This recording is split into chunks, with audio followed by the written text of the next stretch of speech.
Well, where are we now, you say?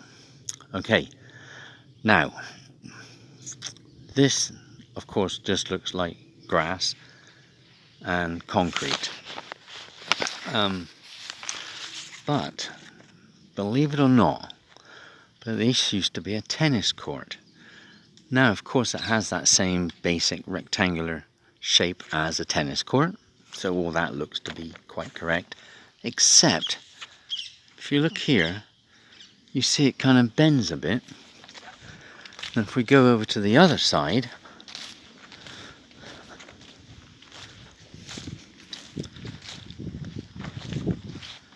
same thing. It's an hourglass shape.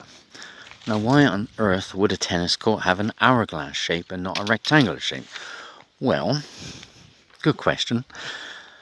I don't know if anyone knows the answer, but I should say this, that very close to where Lisa and I are presently living right now is the house, and there's a blue plaque on the wall that says that whoever used to live in it 150 odd years ago is the father of lawn tennis. How about that? And one of the, I'm guessing that one of the things he came up with is that the shape of the court should be an hourglass shape. Well, apparently, according to this sheet of paper in my hand,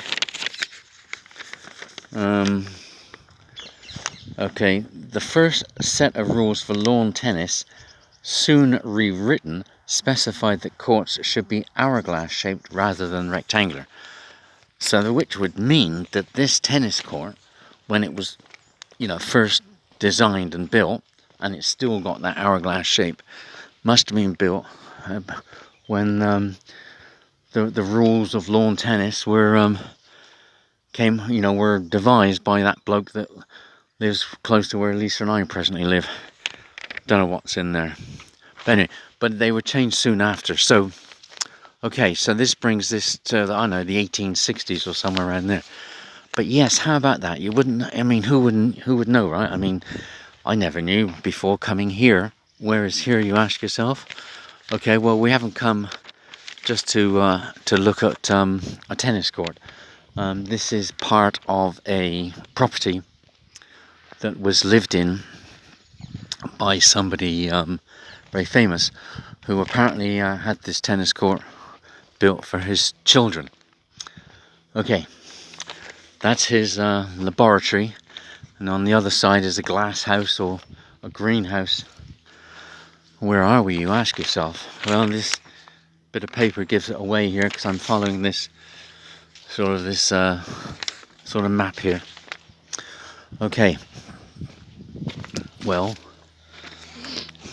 here we go. See, there's the glass house or greenhouse, and over there is an actual house itself, sort of house where people actually live. Can't see it for all this green stuff in the way, but it is over there.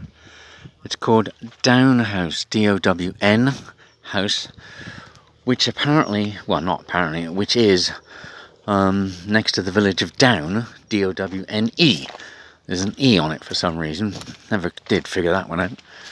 But anyway, so some of you may, of course, know who I am referring to. And, oh, hang on, number 6. Number 6 is kitchen garden. In its time, this garden could sustain 22 hungry people, the Darwin family and their servants. The vegetables you see here today are Victorian varieties. Well, of course, that gives you, oh, look at that, cabbages. Now, of course, you know who I'm referring to, Darwin. Well, how many people are famous with that surname? Well, a few, I suppose, but there is, of course, one major one, and that is, of course, well, you don't need me to tell me. Need me to tell you. Oh, I do these on the fly, I just do. Lisa thinks I'm good with these videos because I just press the record button and start babbling on. I don't actually write anything down beforehand. It's all on spec, it really is. But anyway, whatever. Yeah, anyway, so this is part of the property of Charles Darwin. Downe house, not too far from central London, I suppose. I mean, what, 9 miles, 10 miles, something like that.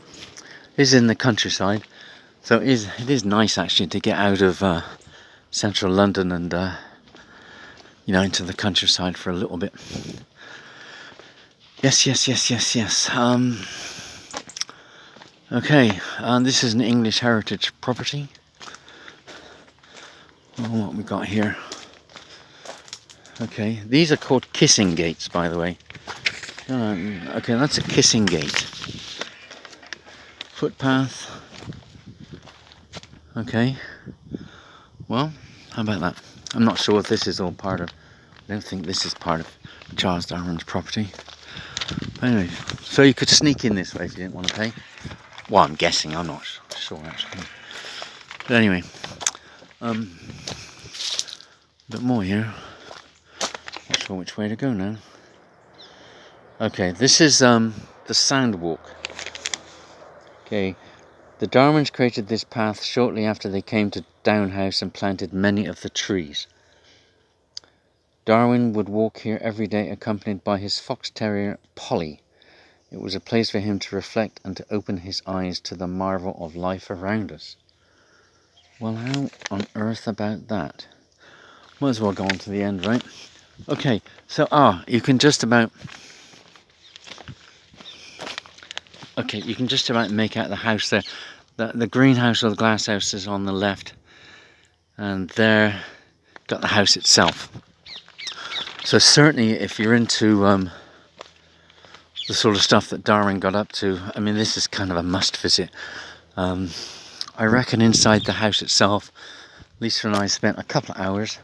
If you're really into every single thing and you want to read it all, you want to try and read his handwriting, which will probably take you years because it's worse than the average doctor's. But if you're into that, you could probably spend a lot more than 2 hours.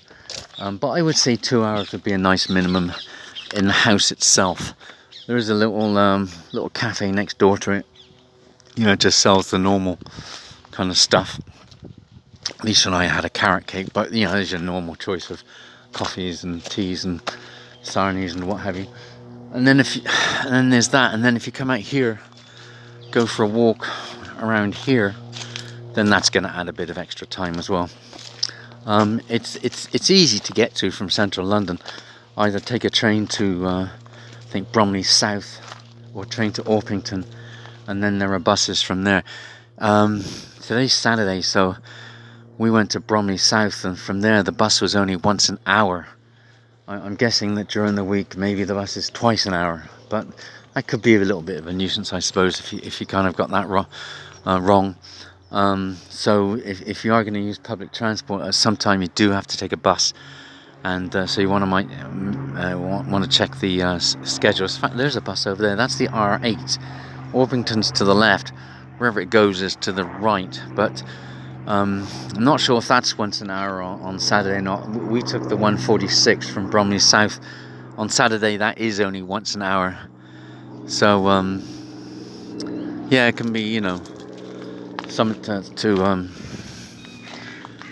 think about, I suppose. So it's an easy day trip if you sort of got all the bus schedules right and didn't have to wait too long.